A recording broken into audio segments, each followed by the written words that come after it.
大家好，2024年10月10号韩国作家韩江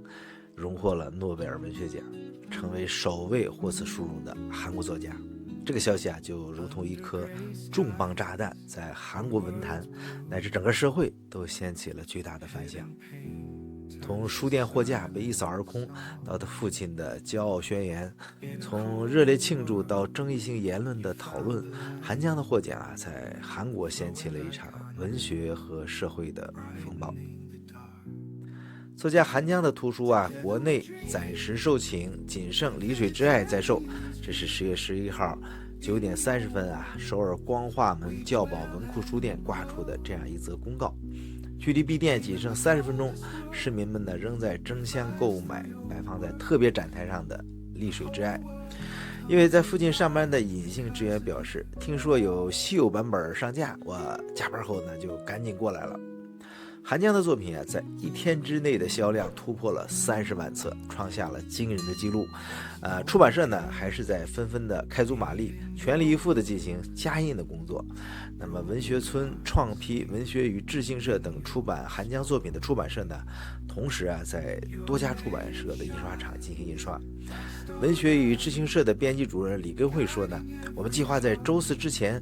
完成包括诗集在内的6种书籍的印刷工作。这种诺奖效应并非韩江独有。2012年莫言获奖之后他的作品在中国也曾出现过类似的热销现象。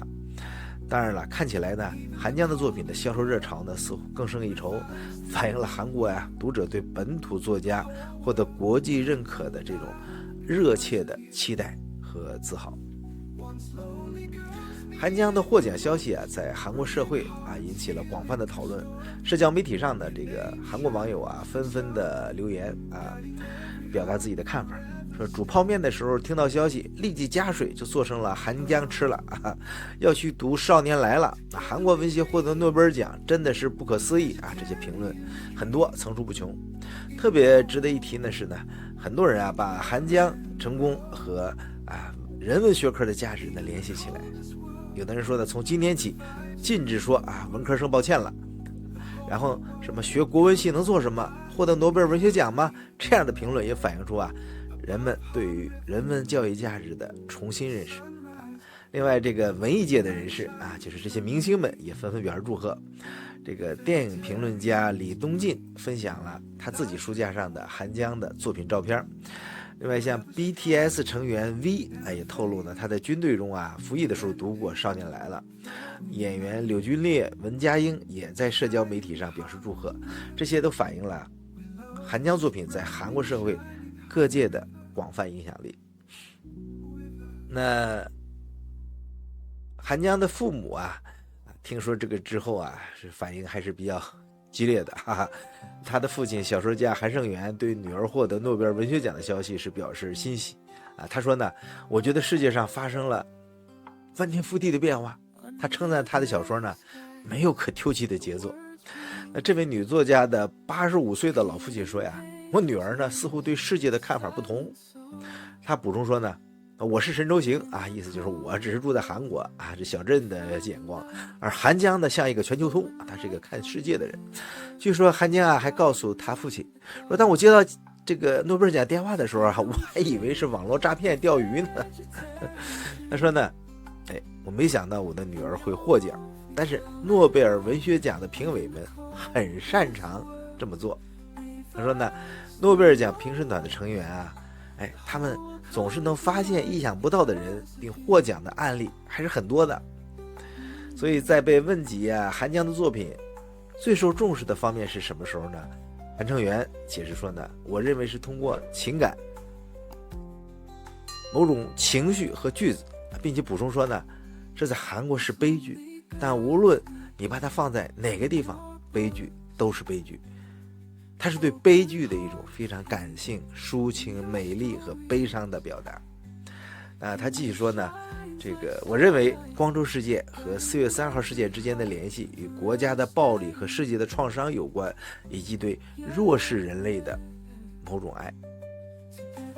韩成元1939年是出生在全罗南道的长兴郡1968年入伍也是作品很多的。他获得过李相文学奖、现代文学奖和金东立文学奖。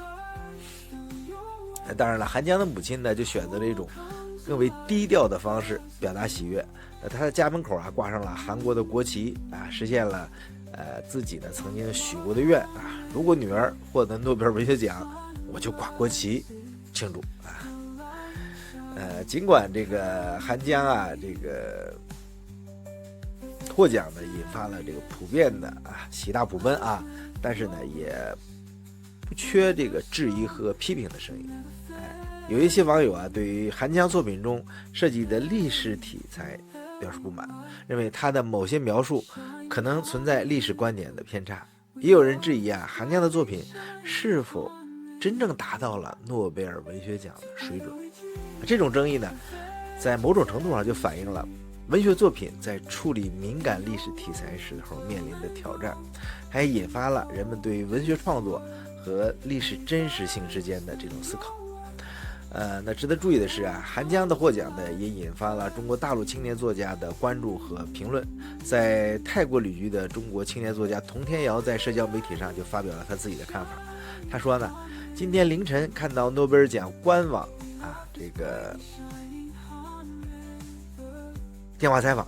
韩国时间是晚上8点韩江呢用完晚餐不久。那这一天呢他没有写作，读了点书，结束后呢外出散步，心情平静。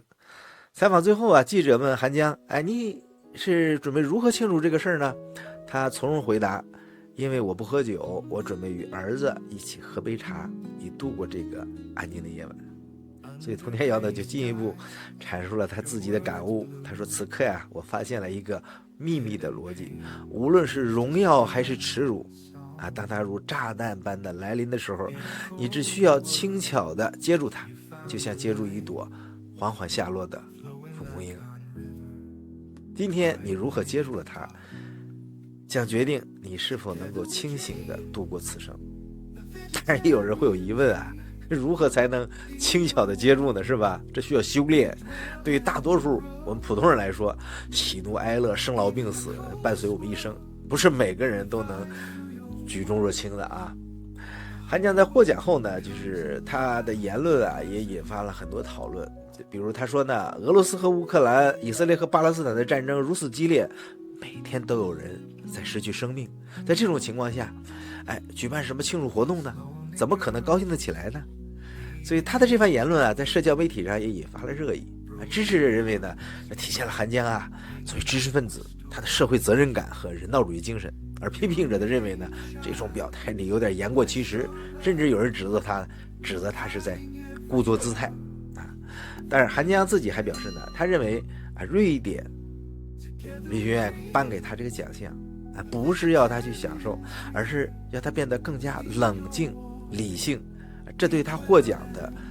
这是他自己的独特理解他展现了他的这种思想的艺术深度，也让我们对于文学奖的意义有进一步的思考。韩江的这个战争评论也引发了我们普通人对诺贝尔文学奖得主是否应该明确表达政治立场的这种讨论。事实上许多诺贝尔文学奖得主呢都曾经就重大的社会议题发表过看法。比如呢2021年的获奖者坦桑尼亚作家叫阿卜杜勒拉扎克古尔纳就曾经在作品中探讨过殖民主义和难民问题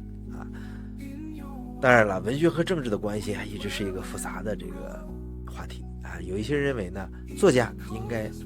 专注于文学创作，不应该过多的介入政治议题。那另外一些人则认为作为你社会的良知，作家有责任对重大的社会问题发声。所以韩江的关于战争的言论引发了这场新的讨论也让我们重新思考了文学、政治和社会责任之间这种复杂的三角关系。韩江获得诺贝尔文学奖呢，无疑是韩国文学发展史上的一个重要里程碑。它不仅提升了韩国文学在国际上的地位，也激发了韩国社会对文学的热情从书店里我们抢购潮到网络上的这种热烈讨论，是吧？都体现了这个奖项对韩国社会造成的深远影响。韩江呢是在54岁获奖在诺贝尔文学奖历史上属于较为年轻的获奖者，但不是最年轻的最年轻的诺贝尔文学奖得主呢是鲁德亚德·吉普林他是在1907年获奖，当时年仅的是41岁。其他比较年轻的获奖者包括阿尔贝·加缪他是1957年获奖，44岁的这个当时加缪是44岁，对，所以韩江呢是以这个54岁获奖，仅次于1968年获奖的53岁的川端康成，所以大概属于第4个排第4的倒数最年轻的这个获奖者。韩江的获奖随之而来的这个争议也在提醒我们文学成就和社会期待之间并非总是能够完美的契合。作为一个作家如何在保持文学独立性的同时呢又能对社会议题保持敏感和关注那这是一个需要不断探索的问题。不管怎么说呢，韩江的获奖给韩国文学是打开了一扇新的窗口在未来的创作中他会如何延续他自己的文学风格，如何回应社会的期待，都值得我们持续关注无论如何呢，这次获奖已经在韩国乃至世界文学史上留下了浓墨重彩的一笔。谢谢收看，再会。